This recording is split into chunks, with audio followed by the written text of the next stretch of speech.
안녕하세요. 네. 네, 고맙습니다. 그럴 끝이죠, 뭐. 지금 좀 등기법이 어려우실 수 있는데요.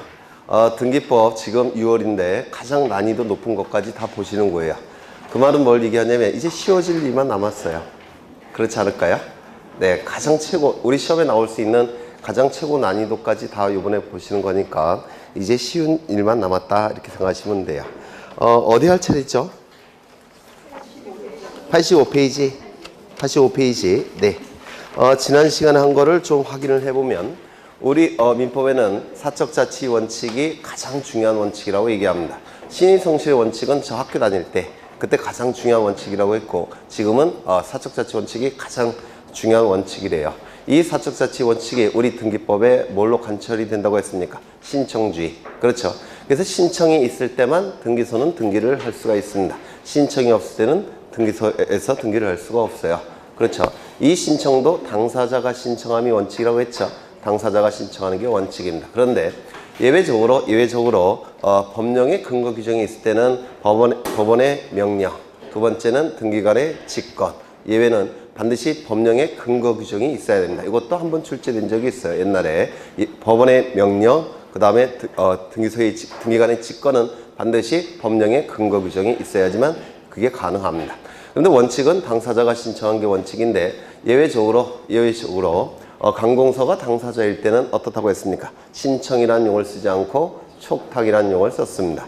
그렇죠. 따라서 신청에 관한 규정은 촉탁에도 준용될 수밖에 없어요. 왜? 의미는 등기를 요구하는 거 똑같기 때문에 그렇습니다. 다만 예외적으로 이 강공서의 촉탁은 거짓의 등기가 이루어질 가능성이 없습니다. 따라서 등기 진정성을 확보하기 위한 신청에 관한 규정은 촉탁에는 적용되지 않습니다. 예를 들어서 공동신청. 이 공동신청은 등기의 진정성을 확보하기 위한 가장 중요한 원칙인데요. 이 공동신청에 관한 규정은 강공서의 촉탁의 경우에는 적용되지 않아요. 그래서 이 촉탁은 단독 촉탁이 원칙이 될 수밖에 없습니다. 그래서 당사자가 신청하는 게 원칙인데 이 당사자 신청 중에서도 원칙은 임의신청이 원칙이죠. 임의신청. 임의신청은 등기를 신청할지 말지를 당사자의 뜻에 맡겨놓은 신청, 이를 임의신청이라고 얘기합니다.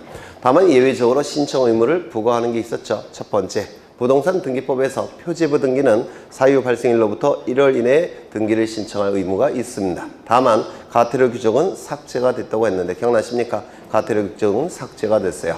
두 번째, 부동산 등기 특별조치법에서 소유권 보전 등기와 소유권 이전 등기의 경우 일정한 경우에는 60일 이내에 신청을 해야 됩니다. 그렇죠. 부동산 등기 특별조치법은 가태료 규정이 있을 겁니다. 그리고 부동산 실권리자 명의 등기에 관한 법률에서도 신청 의무를 부과했습니다. 그런데 이 부동산 등기 특별조치법에서 소유권 보전 등기와 소유권 이전 등기는 일정한 경우 60일 이내에 신청할 의무가 있는데 좀 어려웠죠. 기억나십니까? 첫 번째, 보전 등기 신청이 가능한 상태에서 계약이 체결되었을 때 어느 시점부터 60일 이내에 보전 등기를 신청해야만 됩니까? 계약을 체결한 시점. 그렇죠. 그 다음에 계약을 체결한 이후에 보전 등기 신청이 가능한 경우에는 어느 시점부터입니까?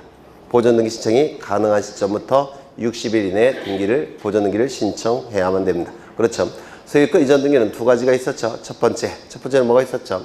쌍무 계약의 경우에는 반대급부 이행이 완료된 날로부터 60일 이내에 소유권 이전 등기를 신청해야만 됐죠. 편무 계약의 경우에는 계약의 효력이 발생한 날로부터 60일 이내에 등기를 신청할 의무가 있었습니다. 그 다음에 가장 어려운 것이 이제 3명이 나올 때, 갑을병이 나올 때가 가장 어려운데 이는 중간 생략 등기를 방지하기 위한 규정이었죠. 기억나십니까? 그러면 암기 되셨습니까? 소유권 이전 계약이 체결되고 소유권 이전 계약이 체결되었을 때는 뭐가 나타납니까? 매매와 증여죠. 그때는 반대급부의 이행이 완료된 시점, 계약의 효력이 발생한 시점에 그 이후에 제3자가 나타났을 때는 그 제3자가 나타나기 전에 의뢰 이름으로 이전 등기를 신청해야 될 의무가 있었습니다. 얼핏 흔적은 있죠? 네. 그 다음에 반대급부의 이행이 완료된 시점, 그리고 계약의 효력이 발생한 시점 이전에 제3자가 나타났을 때는 그때 제3자는 소유권 이전 계약을 체결했을 때는 어떻게 했습니까? 반대급부 이행이 완료된 시점, 계약의 효력이 발생한 시점부터 60일 이내에 의뢰 이름으로 등기를 해야만 됐습니다. 그리고 병의 이름으로 등기를 했습니다. 그런데 반대급부 이행이 완료된 시점, 계약의 효력이 발생한 시점 이전에 제3자가 지위 이전 계약을 체결했을 때는 그때는 의뢰 이름으로 등기 신청할 의무가 있습니까? 없습니까? 없다고 했죠. 기억을 하시네요. 우리 등기법에서 그게 가장 어려운 내용입니다. 그걸 기억하시면 이제 등기법 12개도 득점이 가능하세요. 네, 그거를 기억하시면 돼요. 그 다음에 원칙은 공동신청이지만 단독신청에 의한 경우가 있었죠. 네, 어느 경우에 단독신청했습니까? 등기의무자가 존재하지 않는 경우. 두 번째는 등기의 진정성이 다른 방법을 통해서 확보가 된 경우. 그때는 단독신청에 의했습니다. 그렇죠? 그 다음에 직권에 의한 등기가 몇 가지 설명을 드렸는데 이 직권에 의한 등기는 한 줄 한 줄을 여러분이 제도의 내용을 이해하셔야 돼요. 그래야지만 이게 득점이 가능해요. 절대로 외울 수는 없습니다. 그렇죠? 제도 한 줄 한 줄, 교재에 나와 있는 한 줄 한 줄 자체를 내용을 이해를 하셔야 됩니다. 그 다음에 단독 신청에 의한 대표적인 경우가 뭐가 있었습니까? 판결에 의한 등기 신청. 이 판결은 승소한 등기 권리자, 승소한 등기의무자가 단독으로 판결서를 가지고 등기를 신청할 수 있었죠. 이유는요, 판결서라는 등기의 진정성을 확보할 수 있는 자료가 있기 때문에 이 판결에 의한 등기 단독 신청이 가능했습니다. 이때 이 판결은 이행 판결이죠. 이행 판결의 경우에는 승소한 등기의무자, 승소한 등기 권리자가 판결서를 가지고 등기를 단독으로 신청할 수가 있습니다. 패소자는 이행 판결서를 가지고 단독으로 신청할 수 있습니까? 없습니까? 없다라고 했죠. 그렇죠. 다만 형성 판결의 일종인 공유물 분할 판결만큼은 승소 여부, 패소 여부, 원고 여부, 피고 여부 따질 필요가 없다라고 했습니다. 기억나십니까? 그렇죠. 두 번째, 이 판결은 확정 판결일 걸 요구하죠. 그렇죠. 따라서 뭘 첨부해야 됩니까? 확정 증명을 첨부하는 것이지 송달 증명을 첨부하는 게 아니라고 했습니다. 또한 가집행 선고부 판결은 확정 판결입니까? 미확정 판결입니까? 미확정 판결이죠. 따라서 가집행 선고부 판결을 가지고는 등기를 단독으로 신청할 수 없다라고 했습니다. 그 다음에 채권자 대위 신청을 했었는데 채권자 대위 신청. 채권자 대위 신청은 채권자가 우리 민법 제404조에 근거해서 404조 뭡니까? 채권자 대위권. 채권자 대위권에 근거해서 채권자에게 인정되는 채권자 고유한 권리입니다. 따라서 채권자의 이름으로 행사해야 된다고 했습니다. 채권자 대위 신청은 채권자의 이름으로 행사하고 등기 명의는 누구 명의로 되는 겁니까? 채무자의 이름으로 등기가 이루어지는 겁니다. 이 채권자 대위 신청은 제3자가 신청하는 것이기 때문에 요건이 있죠. 그 요건 세 가지를 기억하셔야 되는데 첫 번째, 채권자의 채권은 그 종류를 묻지 아니한다. 기억나십니까? 두 번째, 채무자에게 등기 신청권이 있어야 된다는 거. 이 등기 신청권은 권리에 관한 등기가 원칙이지만 표지부 등기, 사실에 관한 등기도 상관이 없다라고 했습니다. 세 번째, 그 등기는 채무자에게 분리해서는 안 되죠. 즉 채무자가 등기 의무자일 때는 등기 의무자의 채권자는 대위 신청을 할 수 없다라고 했습니다. 기억나실까요? 네, 그 정도 보시면 될 것 같아요. 이제 상속 등기 신청 여기부터 보시게 될 겁니다. 상속 등기 신청. 이것도 예전에 다 했던 건데요. 여기에 이러한 부동산이 존재합니다. 소유자는 갑이 될 테고요. 갑에게는 자식이 셋이 있더라는 겁니다. A, B, C.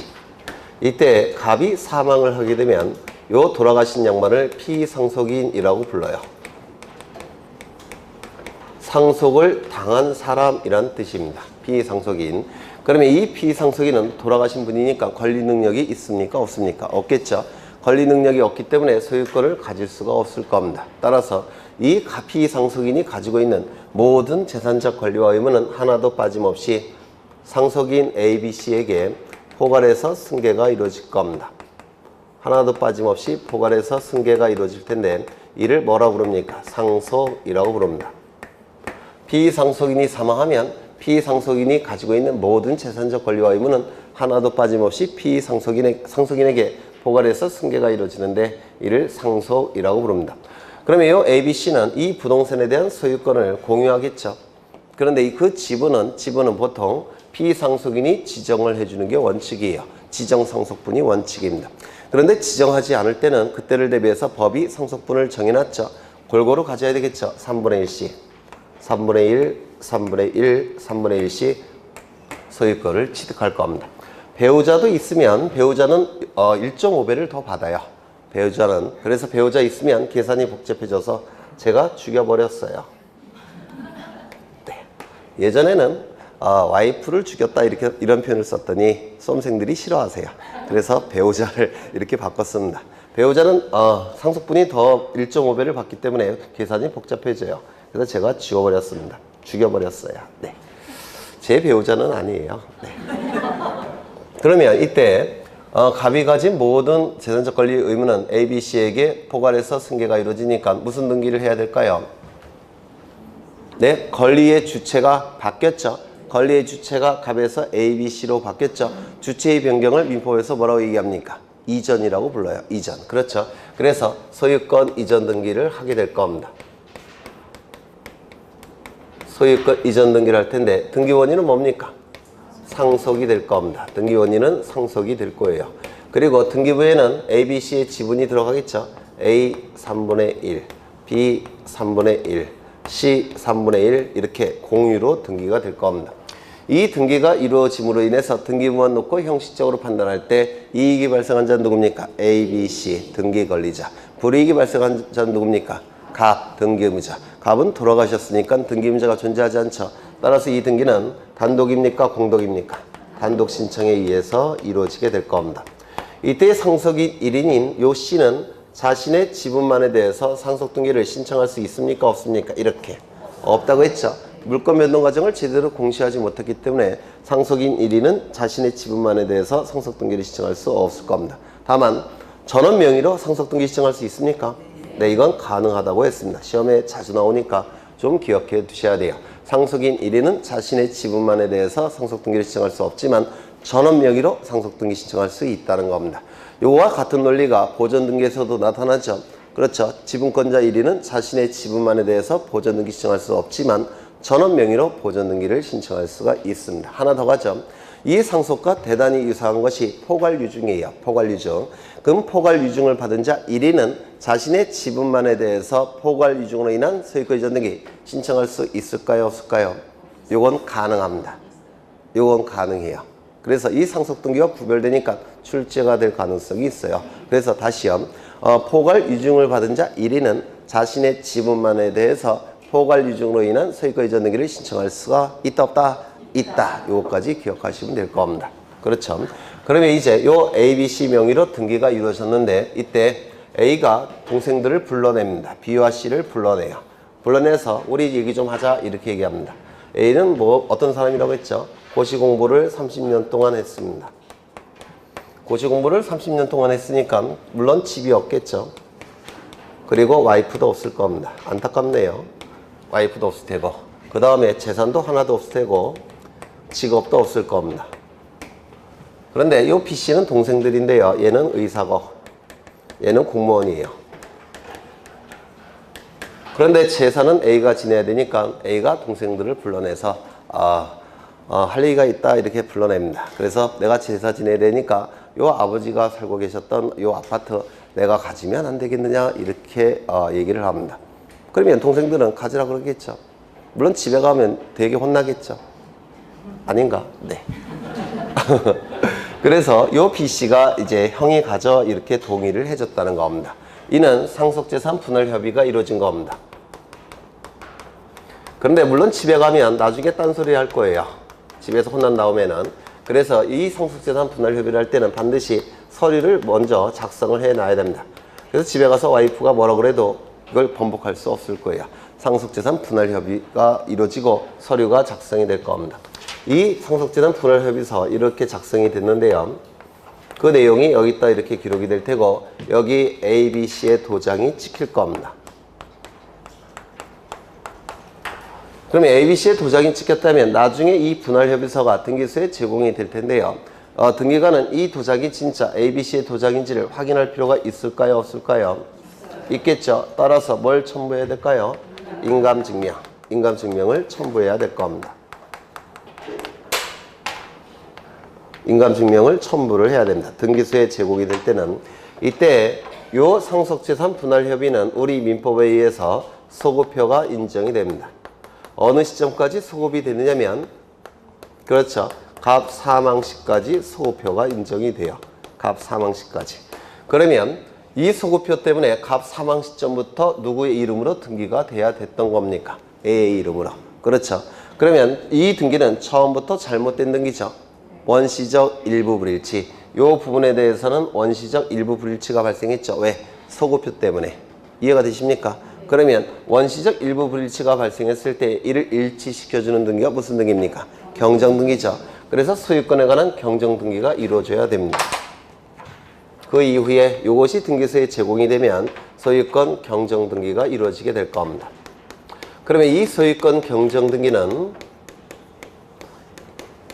등기임자가 누구겠습니까? 이 등기가 이루어짐으로 인해서 등기부만 놓고 형식적으로 판단할 때 불이익이 발생한 자 누굽니까?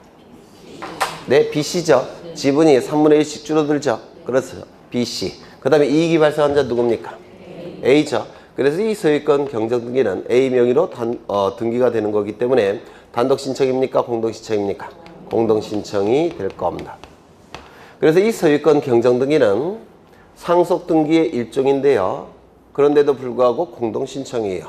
출제할 수밖에 없겠죠. 그렇죠. 상속등기는 원칙적으로 단독신청이죠. 그런데 이거는 공동신청이더라는 겁니다. 그래서 이 상속등기는 세 가지가 있어요. 상속인이 여러 명일 때는 상속등기는 세 가지가 있습니다. 요게 첫 번째, 법정 상속분에 의한 상속등기. 그 다음에 요게 두 번째, 이게 뭡니까? 상속재산 분할 협의로 인한 소유권 경정등기, 상속등기의 일종이에요. 또 하나가 있는데 갑이 사망하자마자 A, B, C가 모여서 상속재산 분할 협의를 하는 경우가 있습니다.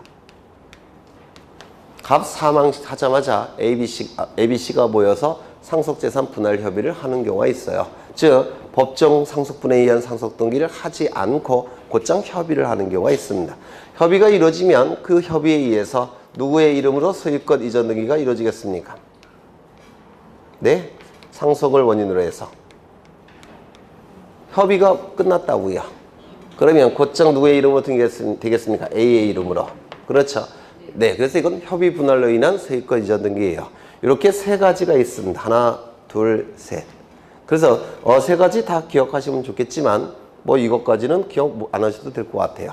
그래서 이 두 가지는 좀 기억을 해 두셔야 됩니다. 두 가지는. 그러면 책을 좀 보시면 거기 상속등기 신청이 나와 있는데요. 거기 내용 첫 번째 보시면 상속인 중 1인 혹은 전원이 전원을 위하여 상속등기를 신청할 수 있지만 1인이 자기의 상속 지분만에 대하여 상속등기 신청은 허용됩니까? 허용되지 않는다라고 했습니다. 상속과 대단히 유사한 게 포괄유증이라고 했죠. 포괄유증을 받은 자 1인은 자신의 지분만에 의해서 지분만에 대해서 단독으로 포괄유증으로 인한 소유권 이전 등기는 신청할 수 있다 없다? 있다. 이것도 기억해 두십니다. 그 다음에 거기 밑에 있는 건 뭐 예전에 설명을 드린 거니까 보시면 될 테고, 그 다음에 상속으로 인한 소유권 이전 등기가 나오는데 한 페이지 넘기겠습니다. 거기 한 페이지 넘겨보시면 등기원인과 그 연월일에서 거기 표가 나와 있죠.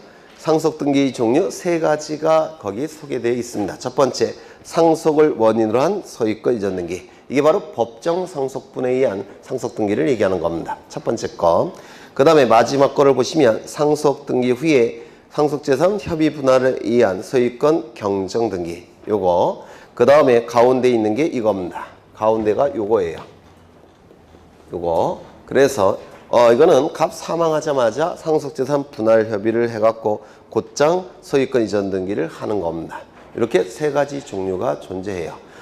그래서 첫 번째와 세 번째 정도 기억하시면 될 겁니다. 첫 번째, 세 번째. 그 다음에 대리인에 의한 등기 신청이 나오는데 이 대리인에 의한 등기 신청은 민법에 뭐가 있죠? 자기계약 쌍방대리가 우리 등기법에는 자기계약 쌍방대리 금지 규정이 우리 등기법에는 적용됩니까? 적용되지 않습니까? 적용되지 않아요. 그렇죠. 적용되지 않는다는 것도 외우지 마시고 이해를 하셔야 되는데 우리 자기계약 쌍방대리 금지 규정은 민법에서 왜 금지를 시키는 겁니까? 민법에서. 네?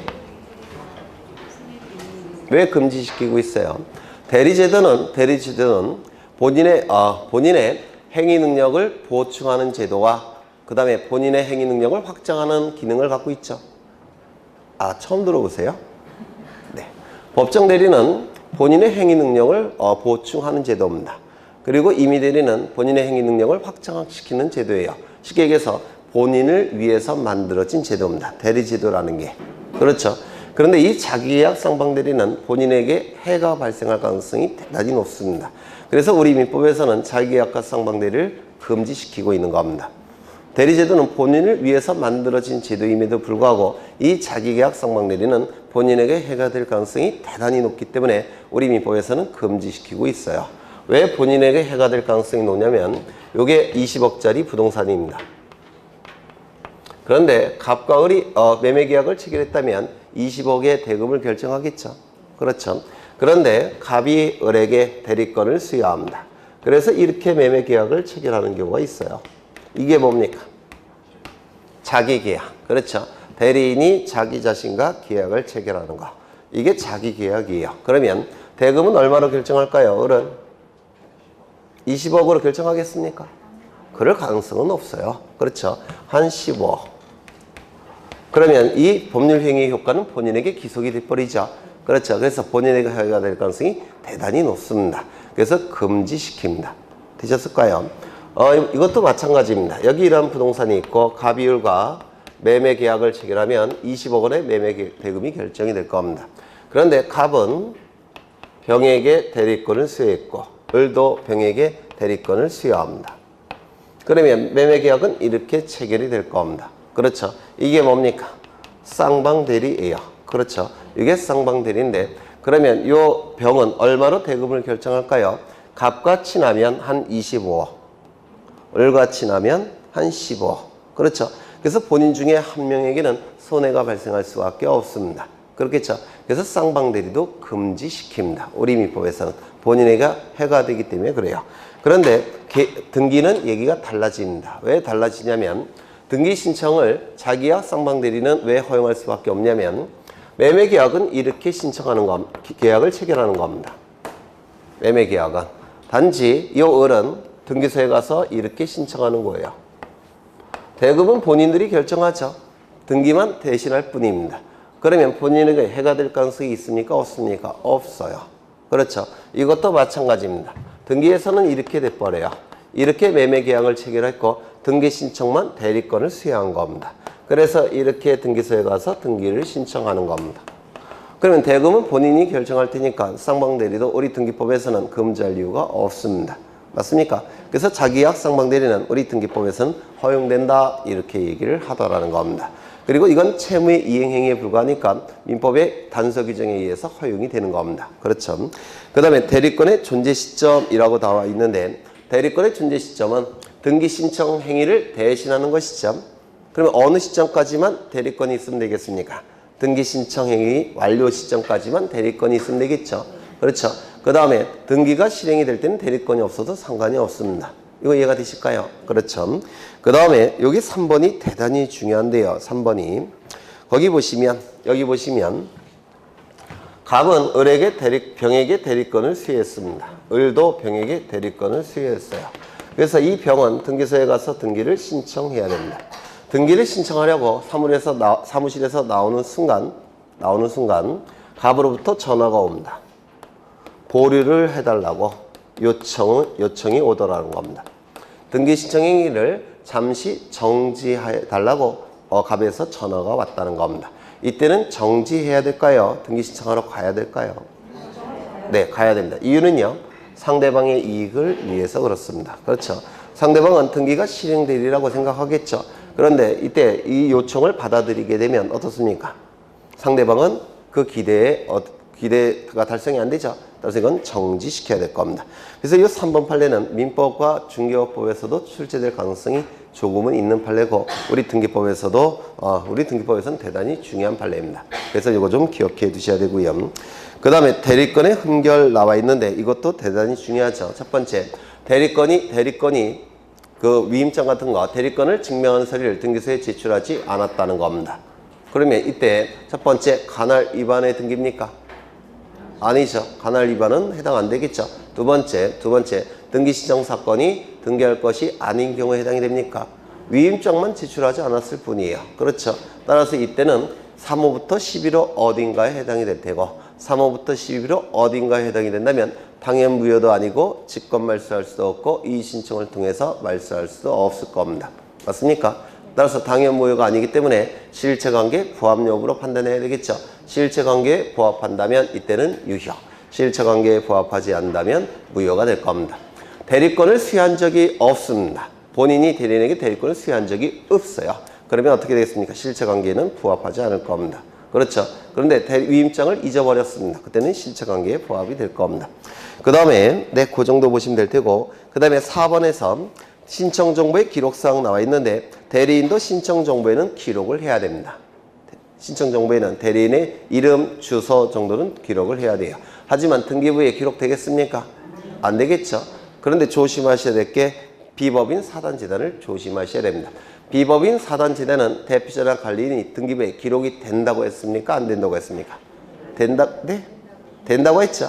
법인의 경우 대표자의 이름, 주민번호가 등기부에 기록이 됩니까? 되지 않습니까? 지난 시간에 강조를 했었는데 법인의 경우에는 법인 등기부를 통해서 대표자의 이름, 주소, 주민번호가 공시되고 있죠. 따라서 부동산 등기부에는 기록할 필요가 있습니까? 없습니까? 없다고 했죠. 하지만 비법인 사단재단의 경우에는 법인 등기부가 있습니까? 없습니까? 없다고 했죠. 따라서 부동산 등기부에 대표자의 이름, 주민번호, 주소를 기록한다고 했죠. 기억나실까요? 네, 그거까지 기억하시면 됩니다.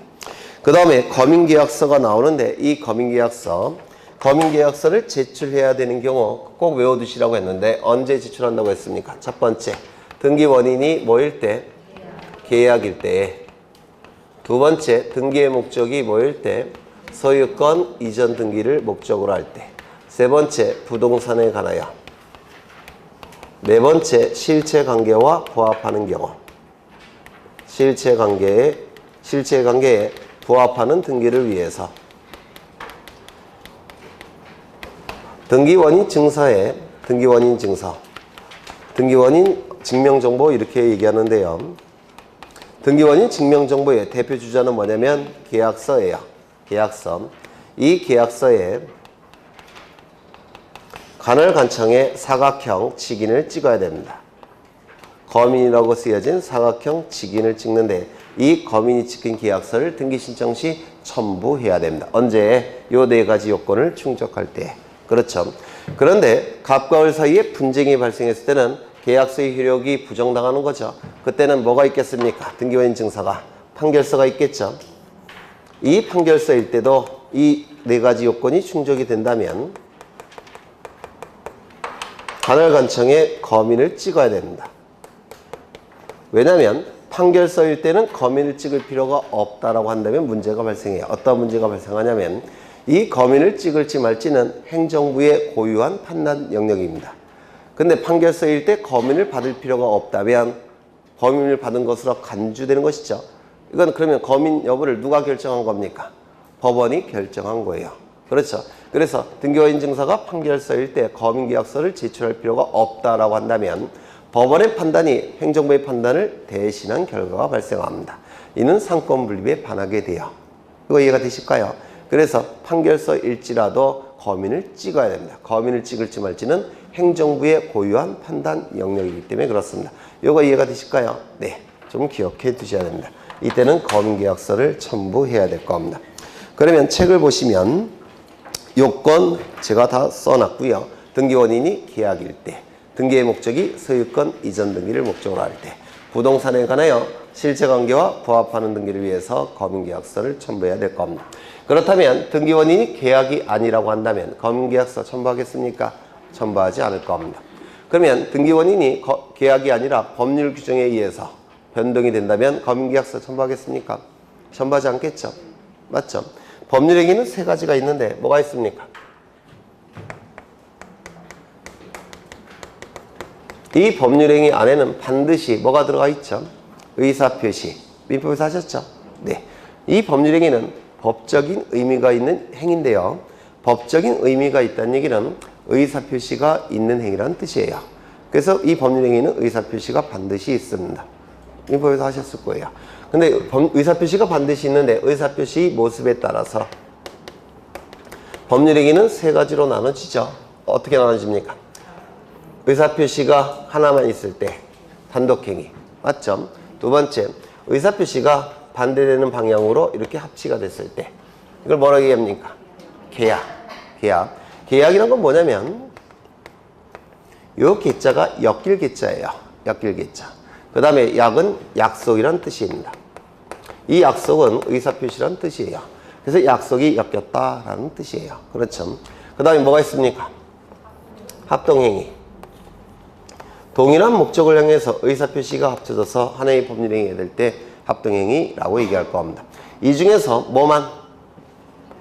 계약일 때만. 이때 법인계약서를 첨부해야 된다는 겁니다. 법률행위 말고 또 뭐 있죠? 법률 규정이 있죠. 맞습니까? 법률 규정일 때는 법인계약서 첨부합니까? 첨부하지 않습니까? 첨부하지 않죠. 단독행위일 때는 첨부하지 않을 겁니다. 합동행위일 때도 첨부하지 않을 겁니다. 뭐일 때만 첨부한다고요? 계약일 때만 첨부한다는 뜻이에요. 법률 규정도 안 되고 단독행위도 안 되고 합동행위도 안 되고 계약일 때만. 그렇죠. 두 번째, 소유권 이전 등기를 목적으로 할 때만 법인계약서 첨부합니다. 그러면 소유권 이전 등기와 소유권 이전의 가등기는 같은 겁니까? 다른 겁니까? 달라요. 소유권 이전 등기가 이루어지면 소유권이 변동이 되죠. 소유권 이전의 가등기만 되면 소유권이 변동되지 않죠. 그래서 소유권 이전 등기를 신청할 때만 법인계약서 첨부하는 겁니다. 부동산일 때만 법인계약서를 첨부해요. 그러면 임목등기, 이 부동산 등기부는 두 가지가 있죠.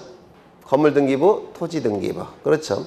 그러면 임목등기, 법인등기, 선박등기 이러한 등기 신청할 때는 법인계약서 첨부하지 않을 겁니다. 그렇겠죠. 실체관계와 부합하는 등기를 위해서 법인계약서 첨부하는 겁니다. 그렇다면 관공서가 등기를 촉탁할 때는 첨부할 필요가 있습니까? 없습니까? 없겠죠. 당사자 1인이 국가나 지방자치단체라고 한다면 법인계약서 첨부할 필요가 있겠습니까? 없을 겁니다. 그렇겠죠. 네. 그러면 책을 보시면 거민 신청 절차가 나와 있는데요. 거민 신청 절차 1번을 보시면 거민의 시기는 계약 후 등기 신청 이전에 거민을 받아야 됩니다. 당연해요. 왜냐하면 등기원인이 계약일 때 거민을 받는 거죠. 맞습니까? 그러면 이 거민은 계약 이후에 받을 수밖에 없겠죠. 맞습니까? 그리고 법인계약서는 등기 신청 시 첨부하는 거죠. 따라서 언제까지는 받아내야 됩니까? 등기 신청 이전까지는. 맞습니까? 그렇다면 계약 이전은 당연히 불가할 테고, 그렇죠. 등기 신청 이후에도 불가할 겁니다. 그 단서 문구를 좀 기억하셔야 되는데, 반드시 건물이 준공될 거 또는 보존 등기된 이후에 거민을 받아야 되는 것은 아니다 이렇게 돼 있죠. 계약 이후 등기 신청 이전에 받아내기만 하면 되니까 반드시 건물이 완성될 필요는 없습니다. 그렇죠. 그리고 그러니까 준공될 필요는 없고 등기부가 있을 필요 있습니까? 없어요. 이거 좀 기억해 두셔야 합니다. 계약 이후 등기 신청 이전에만 거민을 받으면 되기 때문에 준공될 필요도 없고 보존 등기가 이루어질 필요도 없다는 겁니다. 그 다음에 두 번째를 보시면 거민 신청을 할 수 있는 자 외워두셔야 되겠죠. 당사자 중 한 명이나 위임을 받은 자, 계약서를 작성한 변호사, 법무사, 중개업자. 조심하셔야 될 것은 중개사가 아니라 뭐라고 되어 있습니까? 중개업자. 그렇죠. 3번이 대단히 중요한데요. 거민 신청 시 계약서 원본 또는 판결서 등의 정본이나 여기 뭐가 들어갑니까? 등기원인 증서가 판결서일 때도 있죠. 그때도 뭘 받아야 된다고요? 내 거민을 받아야 된다는 겁니다. 정본과 원본은 차이가 뭐냐면 원본은 판결서 원본은 법원에서 보관하고 있어야 돼요. 그래서 원고 피고에게 줄 수는 없죠. 원본을. 그래서 원본과 같은 효력이 있는 판결서를 좀 줘야 되는데 원본과 같은 효력이 있는 게 뭐냐면 그 원본을 복사한 다음에 법원에 정본이라는 사각형 직인을 딱 찍게 되면 이걸 정본이라고 불러요. 이건 원본과 같은 효력이 인정이 됩니다. 그렇죠. 원본은 법원에서 가지고 있어야 돼요. 그래서 당사자에게 줄 수는 없죠. 그래서 정본을 주는 겁니다. 여하간 등기원인 증서가 판결서일 때도 반드시 거민을 찍어야 된다는 거. 아까 이유는 설명드렸죠. 거민은 행정부의 고유한 판단 영역이기 때문에 그렇습니다. 그 다음에 4번도 대단히 중요하죠.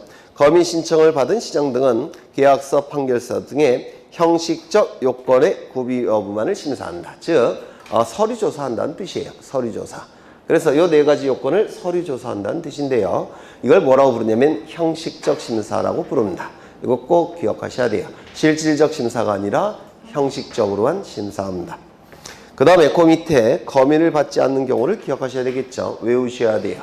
외우는 게 불가능하겠죠. 네 가지 사실을 가지고 골라내시면 돼요. 그래서 네 가지 이걸 먼저 외우셔야 돼요. 외워보죠. 이전부터 우리 외웠죠. 첫 번째 등기 원인이 뭐일 때? 계약일 때. 두 번째 등기의 목적이 뭐일 때? 소유권 이전 등기를 목적으로 할 때. 세 번째 부동산에 관하여. 네 번째 실체관계와 부합하는 등기를 위해서. 이걸 외우시면 출제가 됐을 때 골라내시면 돼요. 민법 지식을 가지고. 그러면 첫 번째 보시면 국가 지방자치단체가 일방 당사자인 경우 몇 번째 요건 탈락입니까? 네 번째 요건이 탈락이 돼요. 국가나 지방자치단체가 당사자일 때는 관공서 촉탁이죠. 등기 진정성은 확보됐다고 평가하기 때문에 구태여 실체관계와 부합하는 등기를 위해서 검인계약서를 첨부할 필요가 있습니까? 없습니까? 없을 겁니다. 두 번째, 선박, 임모, 공장, 재단 등의 등기. 이는 몇 번째 요건 탈락일까요? 세 번째, 부동산이 아니죠. 따라서 검인을 받을 필요가 없습니다. 그 다음에 세 번째, 매매 계약으로 인한 가등기. 가등기 몇 번째 요건 탈락일까요? 두 번째, 소유권 이전 등기를 신청할 때만 검인계약서 첨부하는 거죠. 소유권 이전에 가등기를 신청할 때는 검인계약서 첨부하지 않습니다. 그러면 본등기 신청할 때는 첨부해야 되겠죠. 네, 소유권 이전에 본등기 신청할 때는 첨부해야 될 겁니다. 매매계약 해제 증서. 이거는 몇 번째 요건 탈락일까요? 두 번째, 해제는 계약은 아니죠. 계약은 아닙니다. 이건 뭡니까? 해제는 단독행위죠. 일방의 의사표시만에 의해서 법률관계가 소멸되고 있기 때문에 단독행위예요. 따라서 검인계약서 첨부하지 않습니다. 두 번째 요건 탈락인데요. 왼쪽에 3번을 보실까요? 3번을 보시면 신탁계약서 나와 있죠. 신탁계약서. 이거는 계약이죠. 계약 맞죠? 그 다음에 그 옆에 보시면 명의신탁의 해지약정서라고 되어 있죠. 이거는 계약입니까? 단독행위입니까? 네? 민법에서 하셨을 텐데. 해제계약. 해제계약이 있죠. 거기 약정이라는 표현이 있지 않습니까? 약정은 계약과 같은 뜻이에요. 이건 계약입니다. 계약이니까 당연히 네, 검인계약서 첨부해야 돼요. 그렇죠. 그 다음에 다섯 번째 보시면 토지 수용의 경우 어떻습니까? 법률 규정이죠. 두 번째 요건 탈락이에요. 그 다음에 4번을 보시면 등기원인이 계약이 아닌 경락 허가결정서, 경매죠. 경매, 공매, 상소, 취득시효 전부 다 뭡니까? 법률 규정이죠. 네, 첨부하지 않을 겁니다. 지상권 설정 등기 어떻습니까? 소유권 이전 등기가 아니죠. 네, 검인계약서 첨부하지 않을 겁니다. 그 다음에 토지거래 허가 지역에서 허가증을 교부받은 경우 이건 조심하셔야 되는데요. 이건 시험에 자주 나오는데요.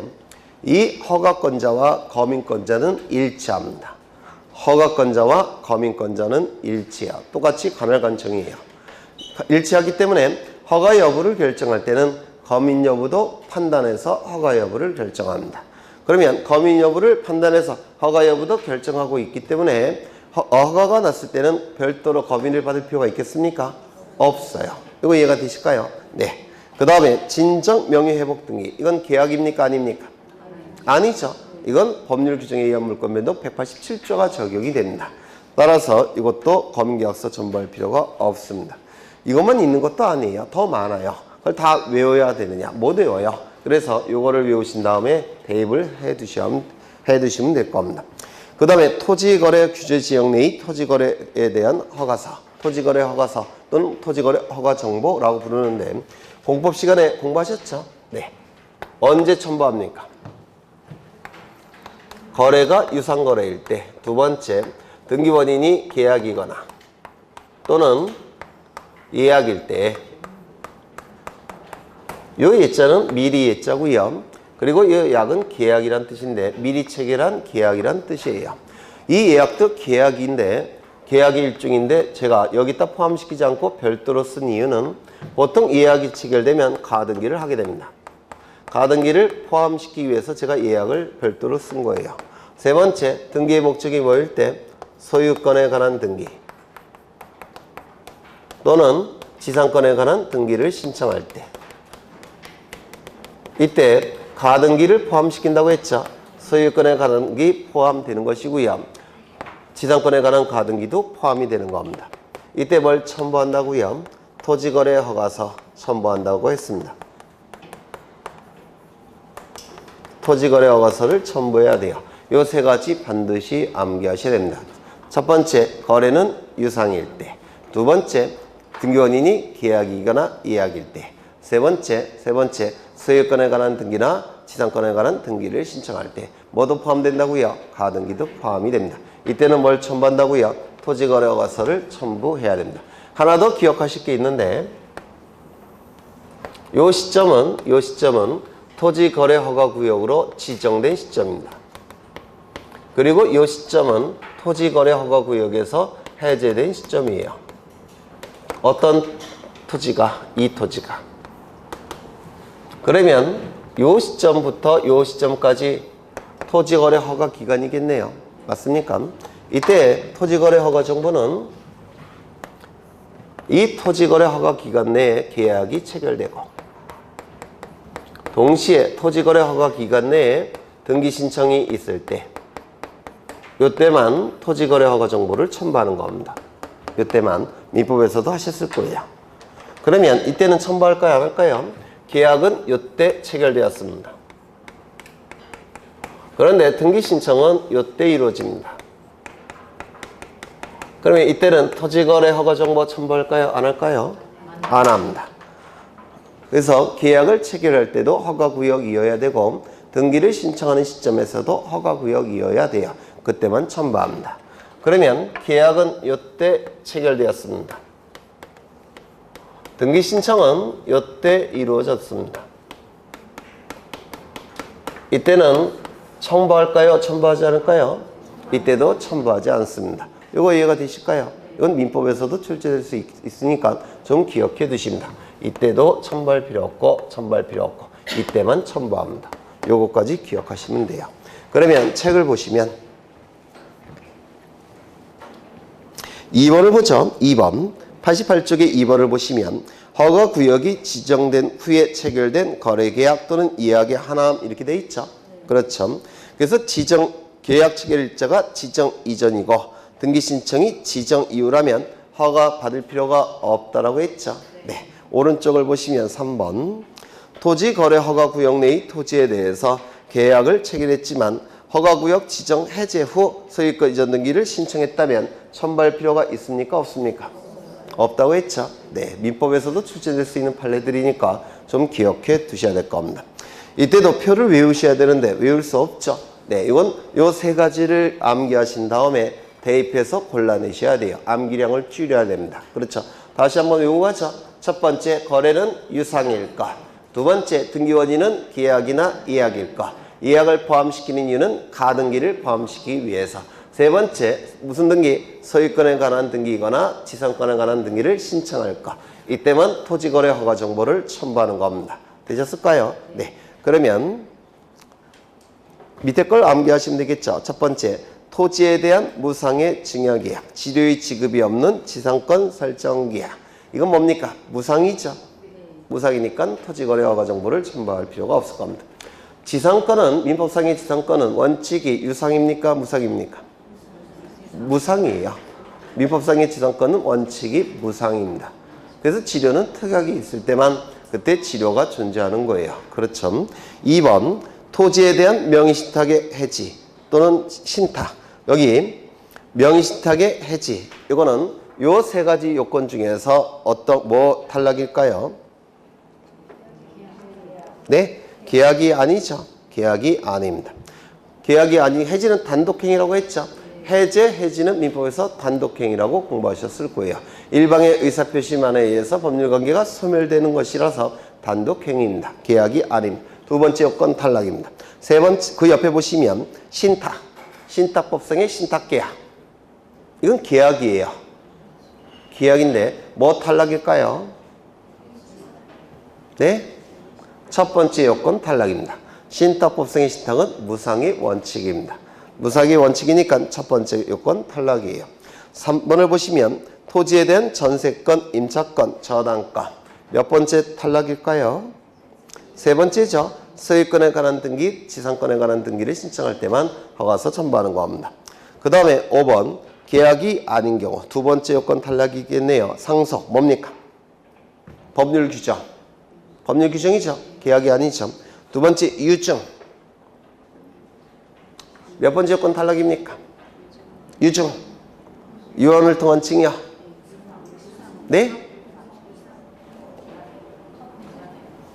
유증은 단독행위예요. 단독행위. 유증은 단독행위입니다. 그렇죠. 두 번째 요건 탈락이죠. 그리고 첫 번째 요건도 탈락일 겁니다. 당연히 토지가 어려워서 첨부하지 않습니다. 그 다음에 진정명의회복. 몇 번째 요건 탈락일까요? 계약도 아니고 예약도 아니죠. 민법에서 하셨죠. 진정명의회복을 위한 소유권 이전 등기. 그렇죠. 그 다음에 취득시효. 몇 번째 요건 탈락입니까? 2번. 두 번째 요건 탈락이죠. 계약이나 예약일 때만 토지가 어려워서 첨부하는 거예요. 그렇죠. 그 다음에 공유지분 포기. 몇 번째 요건 탈락일까요? 그러니까 이게 민법 지식이 있어야 돼요. 공유지분 포기. 공유지분은 소유권이죠. 소유권 포기. 뭡니까? 단독행위입니다. 상대방 없는 단독행위. 길거리 가다가 휴대폰 던져서 버릴 수 있지 않습니까? 힘든가? 네. 이거 소유권 포기는 단독행위예요. 단독행위. 그래서 계약이 아닙니다. 이혼을 하면서 특정 재산을 이전하는 계약. 몇 번째 요건 탈락일까요? 이거 이혼해 보시면 금방 아실 텐데. 해보세요. 네. 첫 번째 요건 탈락입니다. 유상이 아니죠. 뭐 돈 받는 거 아니지 않습니까? 그렇죠. 첫 번째 요건 탈락입니다. 이혼 당사자 사이의 재산분할. 몇 번째 요건 탈락일까요? 1번. 그렇죠. 재산분할 계약. 이건 지분으로 갖고 있다가 현물로 나눠 갖는 거예요. 유상이 거래가 아닙니다. 이거는. 그렇죠.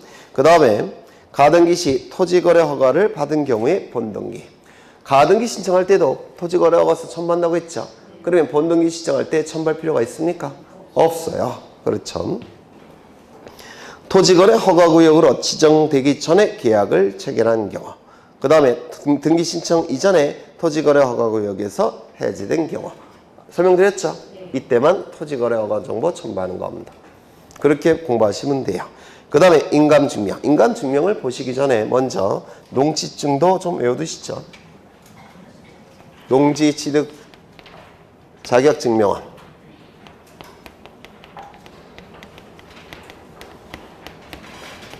농지취득 자격증명서. 공법 시간에 하셨죠? 언제 첨부합니까? 이거 나중에 문제풀이할 때 써먹을 거예요. 문제풀이할 때. 첫 번째, 농지일 것. 두 번째, 자신의 의사로 취득할 것. 세 번째, 새로이 취득할 것. 새로이. 네 번째, 취득할 것. 취득은 소유권 이전 등기 형식으로 취득하는 경우만 얘기합니다. 이때만 농지증을 첨부해요. 농지증을. 물론 요거를 이제 출제가 될 때는 민법 지식을 좀 빌려다 쓸 거예요. 민법 지식을. 그러면 농지가 아니라면 농지증 첨부합니까? 첨부하지 않습니까? 첨부하지 아니합니다. 그렇겠죠? 그 다음에 자신의 의사로 취득한 게 아니라면 농지증 첨부하겠습니까? 첨부하지 않습니다. 예를 들어서 187조에 의한 법률 규정에 의한 물권 취득은 농지증 첨부할까요? 첨부하지 않습니다. 새로이 취득할 때만 농지증을 첨부합니다. 그렇다면 공유물 분할로서 취득할 때는 농지증 첨부하겠습니까? 첨부하지 않을 겁니다. 그렇죠. 취득할 때, 즉 소유권 이전 등기 형식으로 취득할 때만 농지증을 첨부해요. 그러면 가등기 또는 지상권 등기, 전세권 등기로 취득할 때는 농지증 첨부하지 않을 겁니다. 그렇겠죠. 그래서 문제가 어렵게 출제가 되면 이것도 나올 수가 있는데 이것도 수십 개가 넘기 때문에 다 외울 수가 없어요. 그래서 출제가 되면 이 네 가지를 가지고 골라내실 겁니다. 나중에 문제집에서 이것도 기억해 두십니다. 그러면 이제 뭘 보실 거냐면 인감증명을 보실 건데요. 이건 좀 쉬었다 하죠. 네, 쉬었다 하겠습니다.